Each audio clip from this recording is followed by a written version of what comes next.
Friends बघू शकता आम्ही गेलो नारायणगावच्या यात्रेला आणि मग कपडे मिळत होती अख्खी कपडे पसरलेली म्हणून आम्ही सगळं आवरायला लावलेलं. इथं कॅमेरा सेट नव्हतं हे बोलली दुसरीकडला पण तिथं कॅमेरा पण सेट नव्हता होत आणि ती बोलली थांब दुसरी कसं लावू आपण चांगला मस्तपैकी. आणि मग ती इकडं रावल्या कडेला आणि मस्त की अख्खा क्लिअर सगळी स्टोलची घडी घालत होती. दिवा पण वडणीची घडी घालत होते आणि तर मी वडणीची घडी घालत होती व्हाईट. तर मी बास्केटमध्ये ठेवलं.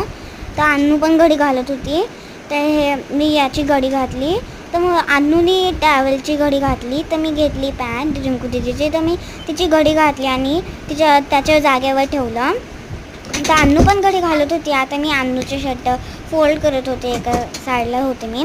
तर आणि विवा पण पिंक कप माझ्या शर्टाची घडी घालत होती आणि मी पण ब्ल्यू पॅन्टची घडी घालत होते आणि दीदीच्या शर्टची घडी घालत होते.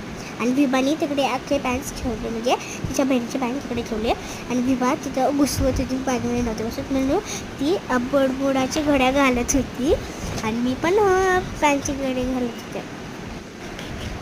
तर मी आवरत होते. तर मी एका साईडला सॉक्स ठेवले जाग्यावर. तर अन्नू पिंक शर्ट घालत होती घडी. तर साईडला ठेवलं त्याच्या जागेवर. तर मी ना आरशा पुढचं ते पसारा आहे कलर्स वगैरे सब. तर लिप बाम पण होता. तिथं मी तिथं आवरत होते. तर आवरून झालं तर माझं. तर मी ना घडी घातली टॅवेलची आणि साईडला ठेवून दिलं त्याच्या जागेवर. विभा ब्लॅक स्टोरची घडी घालत होती आणि मी पण पांघरूची घडी घालते. मला काय घालायचं असेल नव्हती. मी विभाला बोलली मला हेल्प कर. मग विभा पण आली हेल्प करायला. ती चुकून बाय बोलली आणि म्हणून आम्ही परत घडी घालायला लागलो.